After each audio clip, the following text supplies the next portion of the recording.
Are you sure? No. No? Are you sure about anything? No. Are you sure we should be doing this? Yeah, I'm being recorded. I can see this. Oh, sorry.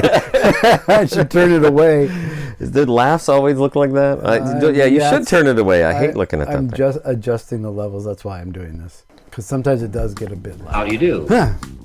We're about to unfold the story of Ghost of Frankenstein.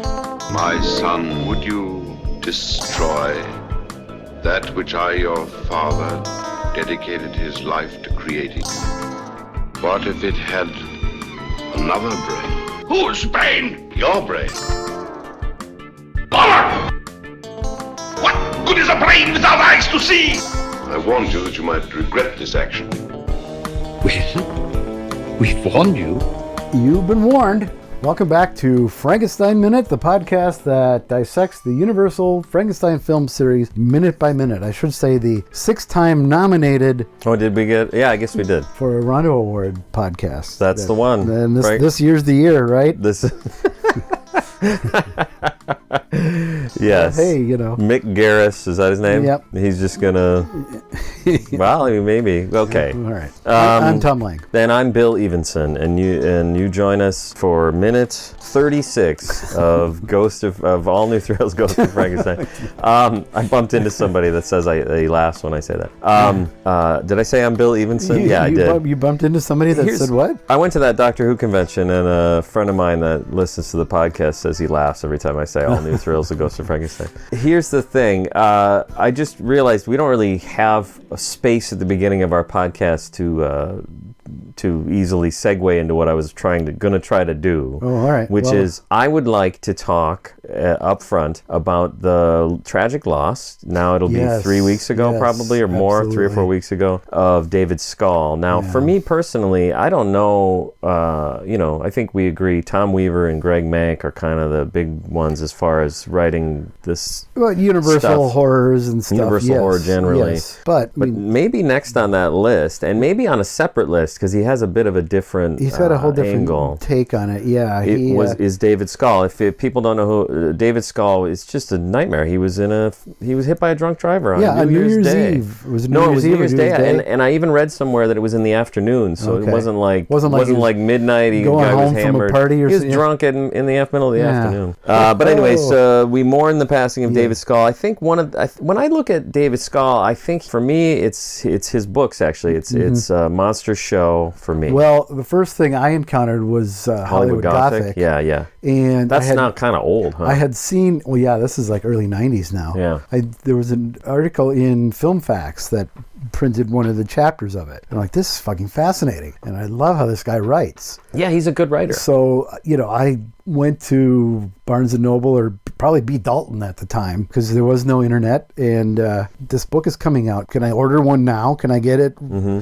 I read it in one sitting. It's fascinating. Yeah, I don't remember that one. It's been so long. He's the first guy to really look at the Spanish Dracula with any kind of detail at all. Thank you for reminding me. And he actually went to Cuba to find this print. Yeah, I was going to read what Tom Weaver had to say about him, because I sent that to you. Mm-hmm. Well, both Weaver and Mank. And Mank. I was going to read Mank's thing too, but whatever, it's fine. This is the thing that you're talking about.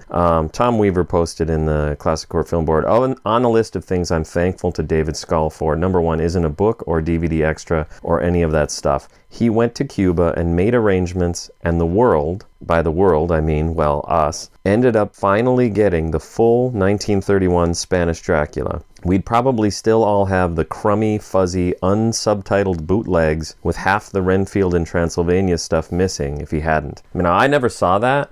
I never saw a bootleg of it. No. Half the Renfield and Transylvania stuff missing sounds like a major loss for that film. Well, when it came out on VHS, the first time it came out on VHS, legitimately from Universal, there was that one reel that was a little shaky. Oh yeah, I remember that. And they've either replaced it with something better or cleaned it up somehow. But there was that one reel where it was noticeably different in quality. But that was the one that had been missing for so long. That's the one David Scull went and recovered. And it's detailed in Hollywood Gothic. He does discuss that. Yeah. It's because of him that Universal put it out on VHS and now on Blu-ray and DVD, and it comes with every Dracula thing imaginable. One of the best special features. Yeah. Because that's what it is now. I mean, I do notice that it's treated as a film in and of itself. it's treated on film on streaming services, I noticed, but it's you can't even, they don't keep putting it out on its own. No. You know. The only time it was put out on its own Was VHS? Is it in there? Yeah, there it is. Yeah. Right The thing I also wanted to say about David Scull is he's a presence on the DVD extras that he when the produced, DVDs came out, what would that have been? I don't know, whenever it was. When they first started coming out with them on DVD. Mid-90s. Big, was that when they kind of did? No, I it would was think early later. 2000s, I think. Yeah. That they started putting these special features on that are, some of them are great, some of them are fine, and they keep putting them out. I keep buying them. Yeah, it'll keep showing up every time you buy a Frankenstein set. There are two of them that he did for that. And he produced, I would say he produced them, and then he hosts the Dracula one. I don't think he's the best host. I think he's very good, but he's got not the worst. He's not the worst host. Let me guess, Rudy Belmer. Yeah, Rudy Belmer's the worst host, but even he's got a charm to him. The problem for me was when they had him do a commentary. Yeah, I was like, that didn't work out. The commentary is not good. Not good, but Rudy Belmer, I think, makes, actually, strangely enough, what would be great for me is if you told me David Scull was going to write the script for Rudy Belmer, because I think he's got a nice, charming persona. Oh yeah, and Rudy and David Scull's got a fine. He's just fine, but he's not. He doesn't come across any more comfortable than you or I would. You know, he's just like a guy that's yeah. He looks a little stiff and whatever. That's the thing about Weaver is that he's always seems like he's just the most casual, comfortable. Yeah, that's true. The first one I heard him do is the Wolfman. He does the commentary.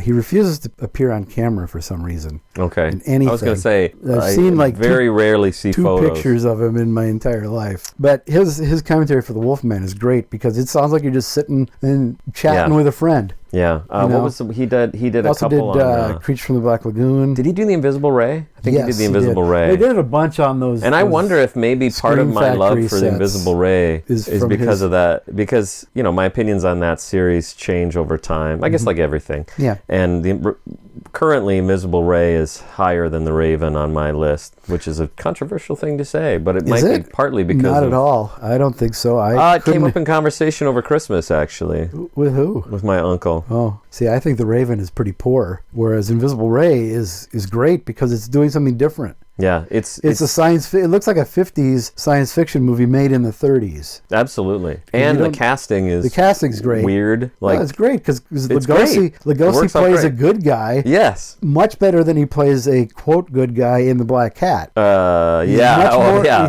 okay, yeah, but you'd put the quotes on there. That's not his fault. No, it's not his fault. If people don't know, which I assume people know, but yeah, they changed the story after shooting the entire film. Yeah, so but there's even a couple of reshoots. Lugosi is one of those roles that I think he's great. He is actually really good at Invisible Ray, yeah. And not over the top and not trying to be the boogeyman. And actually, Karloff has a great arc. He does, yeah. Because I was going to say he does go over the top, but not until late. Not till late in the movie. Yeah, so it's great. Yeah, anyways, that's just, we're not talking about David Scull anymore. He's made up to look like Kurt Vonnegut, so. All right, the other thing I wanted to mention is, and this is, again, I don't know how I thought I dreamed this would work. Yeah, this isn't going to work. I was going to say I could start saying doing stuff. I could start saying. When has that stopped us from doing something here? Yeah, that's true. If you're listening to this on Thursday, if you're a Patreon, this is the anniversary of the release of 1963's The Raven. Oh, there we go. I don't know. Can we mark that occasion? Sure, why not? Because it's one of my favorite Karloff movies of all time. It was in my top 10. Okay. That Raven. Yeah, that Raven. But if you're not a Patreon, you're listening to this on Friday. It's the anniversary of the birth of Willis Cooper. I don't remember who that is. Did he write the first draft of Son of Frankenstein? Okay. Hey, look at that. All right, that's all I got. Come back, join us next week. That sound can only... No, I'm kidding. All right, so now on to the minute. On to the actual minute. So... Yeah. It's bizarre because usually we go right into the minute. Yeah. But anyways, So the first thing we see when we turn it on is what? Well, Bomer has just told Ludwig that he can't be part of this plan to dissect the monster, and he kind of makes a face, shakes his head and walks off. Like, it's really a great way to start the minute, especially. This is so fucked up. I gotta get out of here. Since we're starting our recording day talking about it, yeah. They tend to feel like blocks when we talk about them. They do. And the first thing you see is a silent Lionel Atwill shaking his head and walking this is off fucked screen. up. I'm out of here. Yeah. Yeah, it's pretty great. And then so the thing about that is then the camera sort of, I don't know if it even pushes in or if it just stays on. It kind of just reframes on. Reframes a little bit on Hardwick, and it's like he's going to burst into song. Because if you're watching it real time, I'm sure it's not true. No, but minute by minute, because I almost chuckled when we watched it just now. Yeah, because then when that was scribbling, I just wrote song. Then he talks to himself. He talks to himself. He says, "What does he say? I must do it alone. I can do Clive, but I must do it alone. Yeah, then I must do it alone. While it lives, no one is safe except Igor and Cloestine. Yep. And the ball, and the monster is probably reasonably safe. And Herr Hussman and." I wrote some stuff Holmes on here Herbert I wrote what did you say? I'm sorry. And Holmes Herbert, and I was just rattling off people. I wrote pronoun watch while it lives.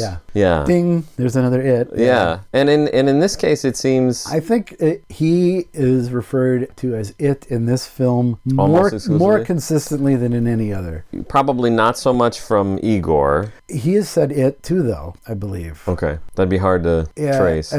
I'd have to go back and pay attention. And that's just not going to happen. Yeah, it's not like we're doing this minute by minute. Yeah, right. Like, actually, all right, we talked about this. It's probably time to just start the podcast over, and we'll just go back to minute one. Here, turn it on. Frankenstein? And then Frankenstein, minute one, because now we have a list of things to do.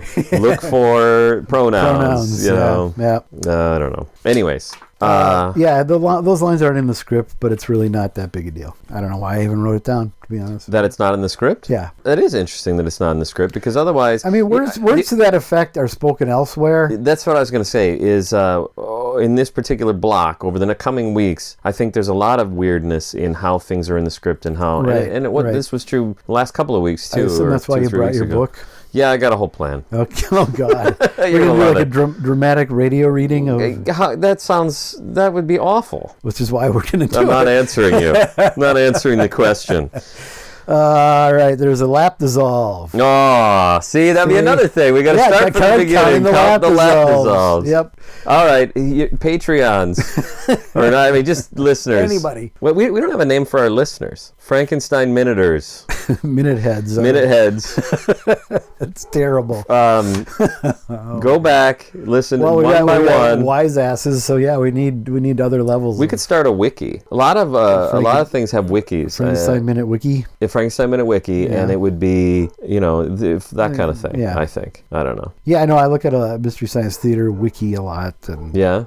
So that's probably a great one, because is it full of references? Yeah, it'll like... Because if I go there, is there a whole page for the replacements, and every time they're mentioned and that kind of shit? It'll come up, yeah. I mean, it's usually film by film, but you can cross-link to other things, if there's a reference I don't understand... Which is rare, then I'll look it up. I don't... Really? Rare? Yeah. Anyways. This is all going to get cut. Okay, good. So we lap dissolve to Ludwig in the lab. Ludwig in the lab. Ludwig in the lab. That's my episode title. That's the drink. Yep. I'll put a recipe. I'll be posting a recipe for the Ludwig in the lab drink. Well, you don't know what's in here. See, we should have a drink every week. We have a different drink. I'm not. No, I'm not saying we should consume. I know you are. I'm saying we should distribute a recipe. Yeah. Plus, then we'd have to taste it every time. So every time I come over, we have to have 5 different drinks. Set the bar up.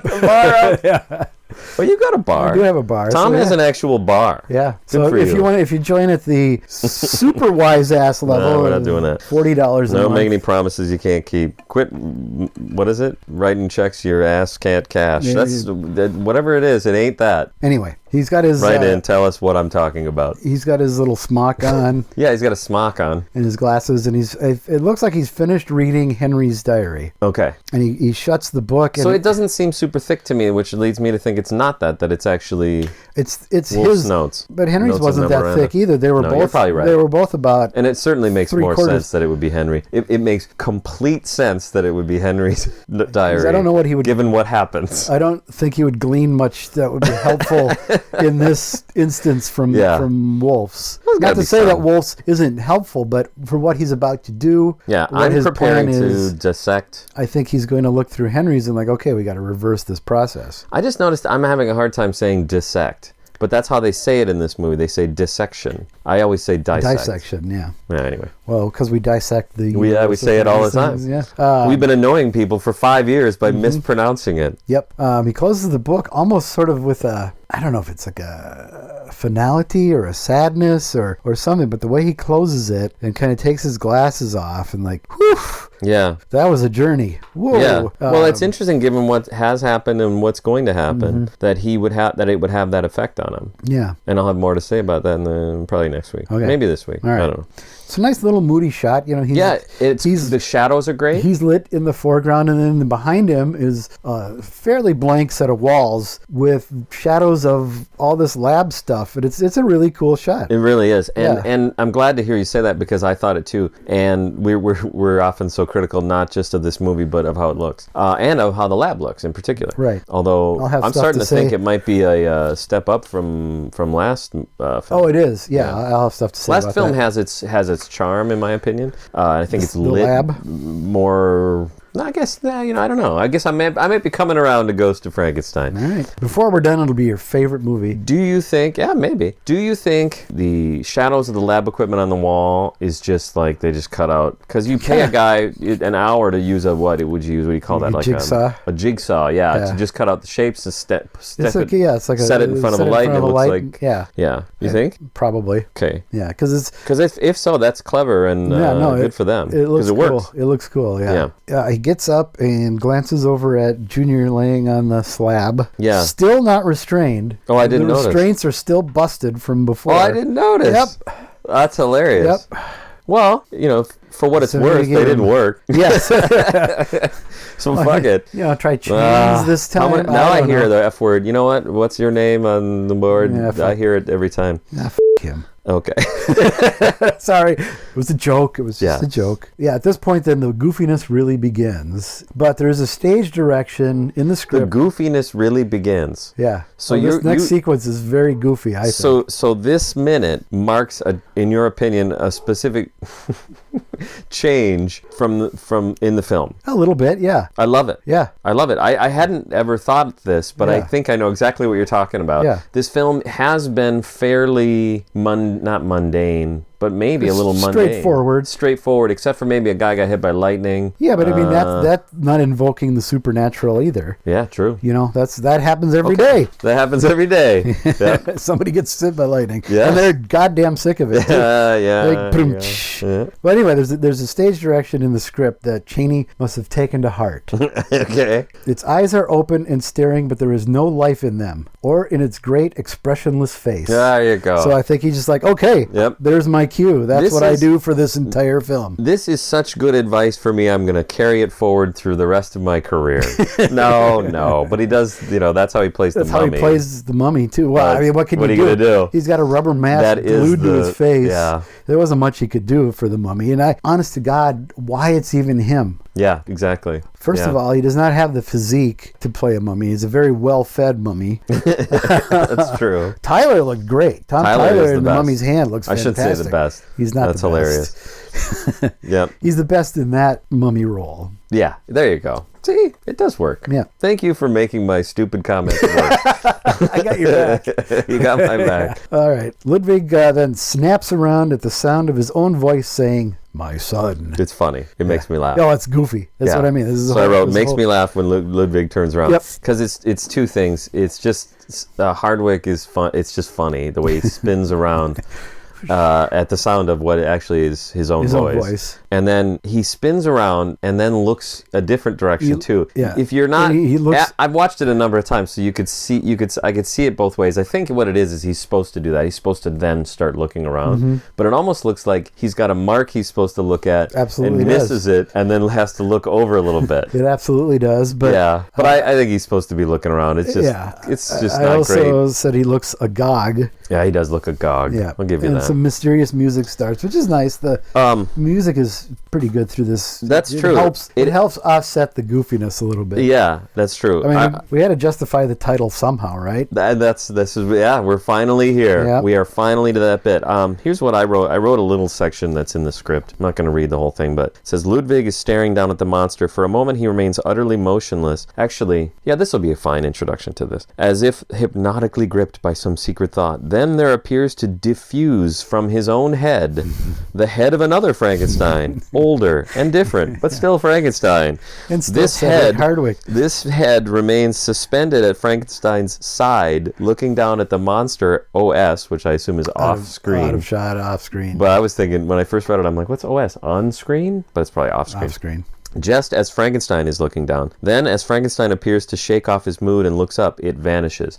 So, in my personal opinion, this might be somewhat silly, and my first thought is that essentially this head, it's like his head splits into two and one moves over to his shoulder. Sounds totally Looney Tunes, sounds very, I've got the angel on my shoulder and the devil on the other, that kind of attitude. Yeah. But I also think it would ultimately improve this scene. It would, because I think it would point. A question I had is this actually happening, or is it just in Ludwig's I had that for imagination? next week, but is this actually is this happening? really happening? Because it is a crucial question, and actually I have a lot of notes for next week, so we can talk about it now, or do you want to just talk about it next week? Well, let's go with it next week. Okay. The tiny head of what is supposed to be Henry, the tiny head is floating ghostly atop a huge generator machine thingy. Yeah, so you wrote generator. I think it's a generator. It looks enormous in the shot. Yeah, but it's only because the head is so small. Yeah, that's right. Because when Ludwig ultimately walks over to it, it's not that big. It comes up to like his knees. Yes. But in this shot, it's like a low angle looking up at it. It looks like it's like 5 feet tall. Yeah, and like it does. 12 feet long. That's true. If you've never seen this movie, the first shot might be like, oh, what's this? Yeah. But then he walks up and it's like Spinal Tap. It's like Stonehenge. It's like Stonehenge. Yeah. Well, actually, I was going to say another movie reference, and a great film. One of my favorite films of all time, The Empire Strikes Back. Mm-hmm. When they're, you know what I'm going to say? Mm-hmm. When they've landed the walkers, and that's what they're called in that movie. They're called walkers. They never call them anything else. Nope. The walkers are headed towards the rebels, and whoever it is, I think it might be Julian Glover. Actually, no, is that Julian Glover? It might be. Sorry, Julian Glover is a British actor that's been in. I'm trying to. Well, he was in Doctor Who, so I didn't know if you. Oh no, I know who he is. By name. I know who he is. I'm just trying to think if it's him or not. If it's him or not, I can't remember if that one's him. Yeah. But I think it is, because he says, "We've got your orders, Lord Vader. I'm gonna whatever," and he's talking to a tiny little Darth Vader on his desk, basically. And Darth Vader's suitably 7 feet standing tall. with in real life. He is. But he's standing there suitably with his hands on his hips in the way the annoying people piss in the public urinals. Sorry, I don't know why on earth. You talk about the way he's standing, and this will get cut too. Okay. What didn't work at the end of whatever the last prequel movie was, when he finally becomes Darth Vader, he's standing with his arms crossed. Yeah. Darth Vader never stood like that. Interesting. That does not work. Yeah. I've never noticed this, thought about it, heard about it, or anything. Completely. I wasn't engaged with it much anyway, but that completely okay. I'm going to guess that this is a hotly debated topic on the internet. It might be. I don't know. I've never noticed that he doesn't stand like that, but I'm sure if you post it on the internet, everybody go, yeah, everybody knows that, Grandpa, go to bed. Yeah, I'm sure. Okay. So it makes me laugh when he turns around. Yep. And it also makes me laugh when he then starts following the head around the room. Yep. So it's also they chose where to project his head, right? And they chose that generator because it probably thought it would look cool, and then it turned out to be on his knees. Then it moves silly. over to this other piece of equipment. Before it moves, though. Okay. When he walks over, it's gone. By the time Ludwig walks over it's gone. But my guess is that head floating above this generator is about 3 inches tall. Yeah, it appears to be. It just looks looks tiny, tiny, tiny. Yeah. Why not make it like life size? Or Everywhere it goes, it's tiny. well, my guess Except is for when one- you say why, I guess the reason I would say why is if you've laid out all these shots and then you go to do them, you go, oh shoot, how shit, do we? now, yeah. You know what I mean? So that one, they just said, screw it, no one's gonna care. It's a good shot. They're like the guy doing that shot maybe said it looks like a great shot, and then the guy doing the next shot is like, well, but that thing's only a foot tall. Fulton doing the effect later is like, well, this is what I got. Oh, okay, fine. Well, that's exactly right. It would be Fulton at that point. Yeah. He wasn't on set. What are you about to do? He says, and floats away to the left of the screen. Yeah, and he floats onto. Well, so this is kind of cute. He floats off to the left, so which is. It looks so I told you silly. this is goofy. It's very goofy. He floats off screen, and then Ludwig walks over. Hardwick walks over, Yep. and that's when we see the stone head. The thing is, And then, so at least it works, right? At least he comes there, and he's not there anymore because he's not floated off to the left. So then when he starts to speak again, Ludwig looks to his left. So it all works. It all works logically, yes. But it's funny. It's just silly.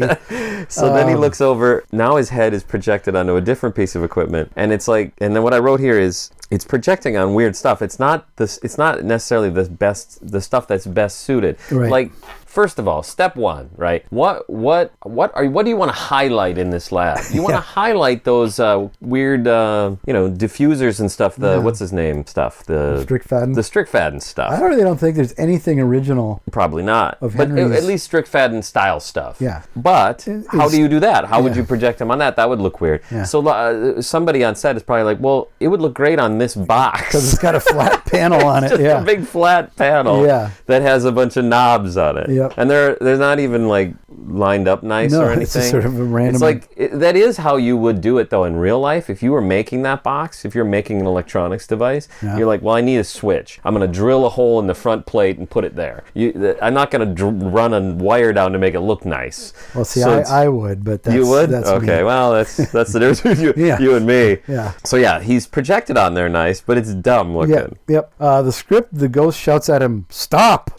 It's like, okay. Thankfully, they cut that. Yeah, at least it's not that. Yeah, Yeah, that's they at true. least cut that because that would be really silly. The film, he says, on this second piece of machinery now. Okay. Would you destroy that which I, your father, dedicated his life to creating? And I will give Hardwick some credit in trying to do a little different character here. Yeah. A little more gravitas to him, and It's a killer Colin Clive it's impression. dead on. I mean, he does not have a mustache. Yeah, I noticed that. He doesn't have a mustache. And his hair is styled differently. Slightly differently, yeah. There was some attempt made to But like you make look it at look like he's not talking to himself, which I think it's is funny why because- he says "my son" to Yeah. begin with, because we're like, who's this guy?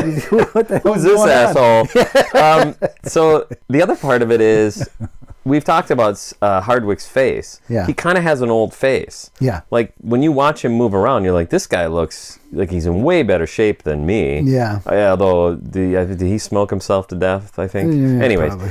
But he moves like a dancer. We've talked about Yes. this, and I think I have another one of those coming up Yeah, soon. there is a few. And so I'm impressed by him physically, but his Right. face is just really Well, old we talked looking. about the Plexiderm ads. The Plexiderm, yeah, there you He's go. got those saddlebags under his so eyes. how do you make an older version of him? Yeah. I don't know, just make it blurry. Yeah. It's Blurred out. and he's blurred out, which is reasonable which because is you fine. also don't want him to look exactly like him. In that sense, it sort of works. If you're It going to does, do because it, that's the way to do it. Yeah, his features are slightly indistinguishable a little Yes. bit, Yeah. because it's blurred just enough. He's a chip off the old block. Is our Ludwig. Yeah. Yeah. Which makes me think that Wolf is Victor's son more and more all the time. Is Victor's son? Oh, Victor okay, yeah. from John Bowles. Yeah, sure. Actually, that really works. Yeah. We have a lot of evidence for that. Yep. The mustache alone That's a dead is enough right there. Dead giveaway. So that I was going to write here, I also wrote, it also makes me laugh. That's my little through line Little for this segue. week that you can cut. Yeah, make no, me no, sound no, even no, worse. no. Also makes me laugh when Ludwig's father butchers the grammar. What's great about it is this line is in our introduction. I've heard it 25 times.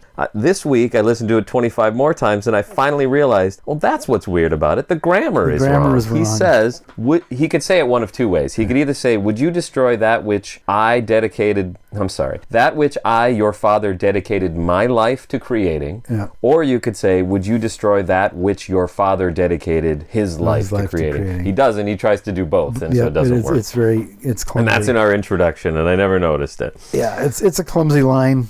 Yeah, it is. It is anyway, but I also, what's interesting about it is, it's in our introduction because I liked it, something about it. It captured something about this film. First of all, it's the ghost, so I kind of wanted to work that in. Yeah. And there's not a lot of lines to choose from where that's concerned. But I also like the rhythm of it, and I like the sound of it. I just never noticed that it's grammatically clumsy. Yeah. I don't know, incorrect, it's just awkward. Well, the script is that which I dedicated his life to creating. The script is a little better worded. You are not going to attempt to destroy that which I have created. It's not a question, it's a statement. Yeah. Which I think is more powerful. You know, I guess. Like, you're not going to do that, It's like a commandment. Yeah, it's like, you're not going to do that, are you? Yeah. Versus, you're not going to do that. You are not going to do this. Right.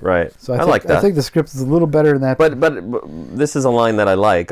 Grammar aside, it's a line I like. So I'm fine with the way it turns out. I do think it's interesting. This is Henry. This is the return of Henry. We haven't had Henry on screen since the last shot of Bride. The previous shot, we see him die. Then we see him not dead. Yep. In Bride, and he has apparently completely changed his mind. Okay, walking back through the films. The first film, he accomplishes his goal and goes ape shit with joy. Yep. He is apoplectic with joy. The next time we see him, he's having a after-sex cigarette. He can't believe the joy. He's still loving it until he finds out about the brain, and this is a little bit of a tweak there. But basically, by the end of that film, nobody is more opposed to what he has accomplished than him. He is, yeah. He has realized the error of his ways. And certainly the beginning of Bride reflects that. The beginning of Bride, and in my personal opinion, you could argue the entirety of Bride. My take on his I almost said arc. I don't know if it's much of an arc, but his I think it's an arc. Yeah. Life in his arc in Bride is that he is opposed to this work being done in the entirety of the film. The only thing that happens, first of all, he has to have his wife kidnapped before he finally actually agrees to do it. Yeah. Then there are moments where he gets excited, but I could forgive that and write it off to this is his life's work. Yeah. So when someone drags you back into it and forces you virtually at gunpoint to do it, sure, you're going to have the occasional moment. Yeah. But then even during that, Carl offhand mentions that he murdered somebody. And he's like, wait, what was that? Don't worry about it. Don't worry about that. No, he doesn't know what he's talking about. So anyways, long story short, we could argue about the details, but basically we've spent most of our time with Henry as a guy that thinks this is an awful, evil, horrible thing. Which is why I even think in Bride when he says she's alive, there's a little hint of dread in his voice. He's excited, but there's also like, oh shit, she is alive. Yeah, he doesn't say it 16 times and tell everyone what a god he is. Yeah, he's not, like you said, going absolutely ape. That'd be awesome. It'd be hard we had to do that here. The ghost all of a sudden goes, yeah. Now, then you'll know what it feels like to be God. That's how hard we would play it. Oh dear Lord. The ghost then floats off screen right. And I wrote that, is this really happening or simply Ludwig grappling with his conscience? And that's exactly what I think. And I the think movie doesn't really let us know either way, but I think it doesn't let us know either way. And I think like any good art, you can have it wherever you interpret want. It either way, right? Yeah. I firmly believe there is not an actual tiny head of Henry Frankenstein floating around labs around the yeah. We had to justify the title. There is always tomorrow somehow. So. Okay. Call back to week 1. Now I'm gonna go to. Any more questions, wise ass? Oh boy, this is complicated. I'm still just so, but I think I can. The sound of that music can only mean one thing. Thank you. Oh, you have to do the introductions. Time for Got Any More Questions, Wise Ass, brought to you by Patreon. Yeah, Patreon. This is a great thing. Patreon.com/Frankenstein Minute is a great place to go and show your support for Frankenstein Minute. You can join at the friend level, $2 a month. What you get for that is you get every episode a day early.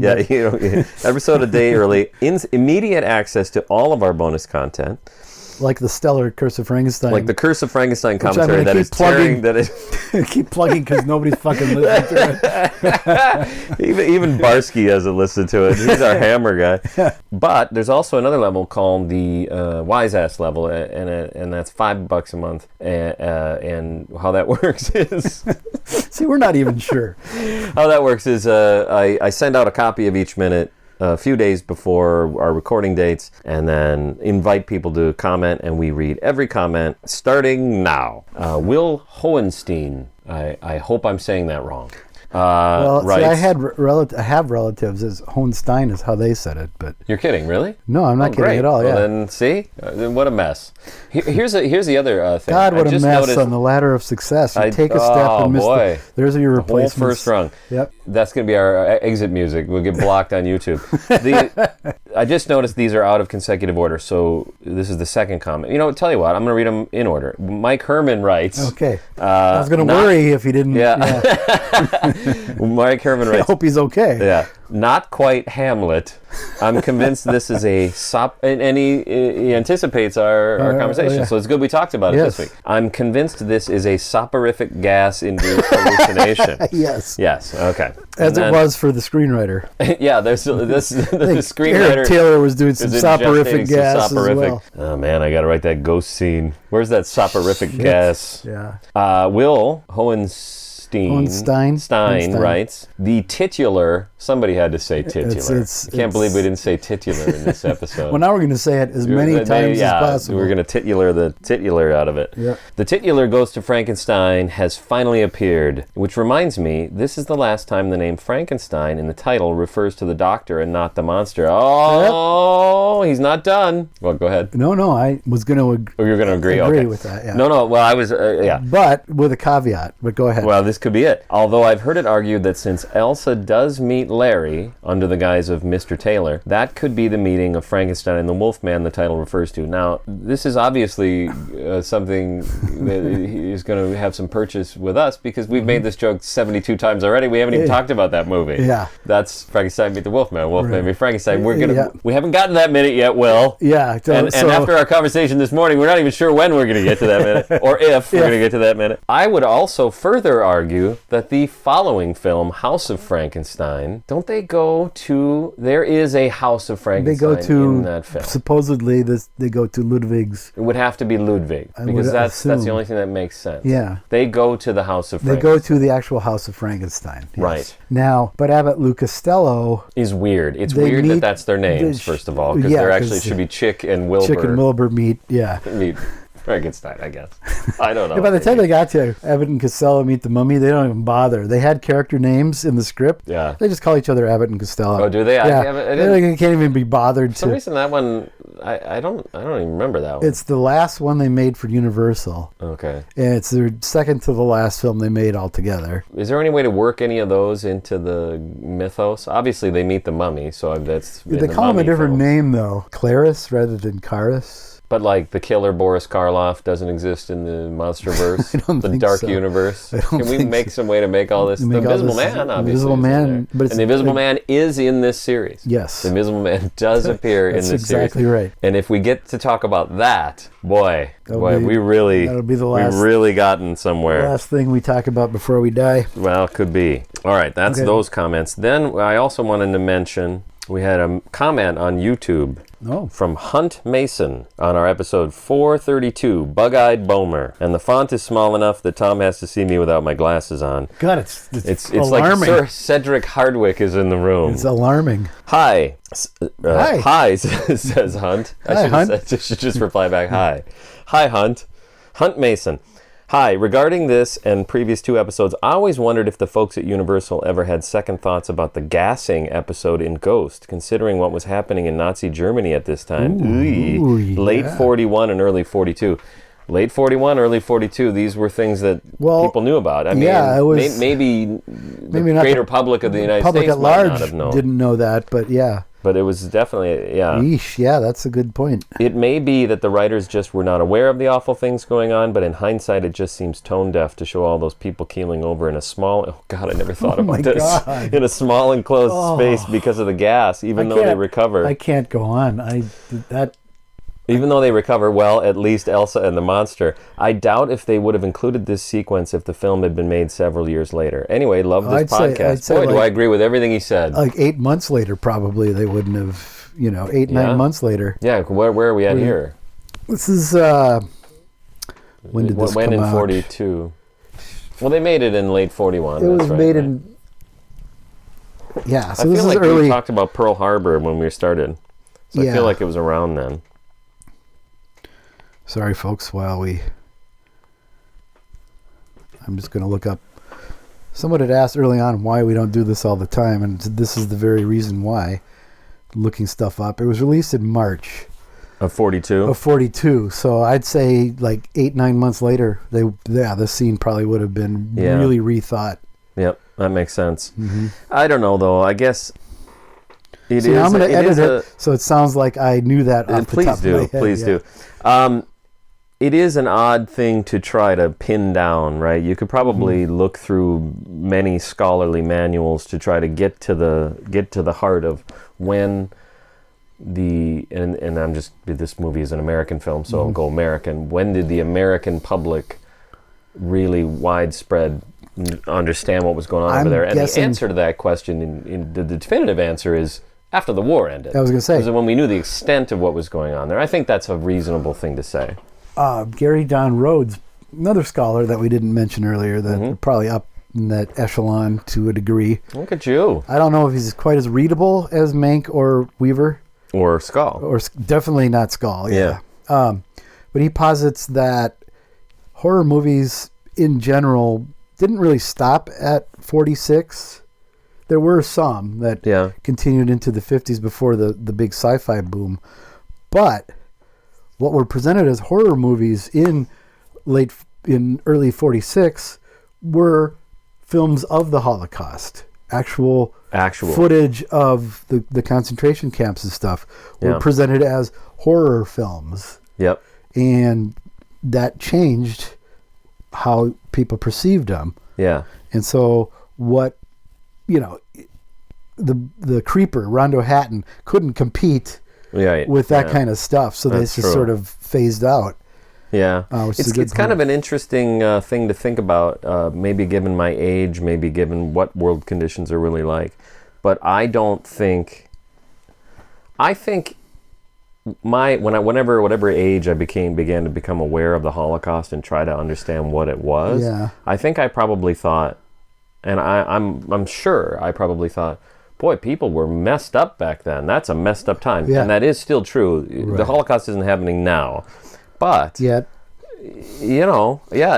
absolutely feel like it isn't an aberration. It is absolutely within my understanding of human behavior. There's a line, I think it's in Hannah and Her Sisters, that Max von Sydow, he's sort of this reclusive artist.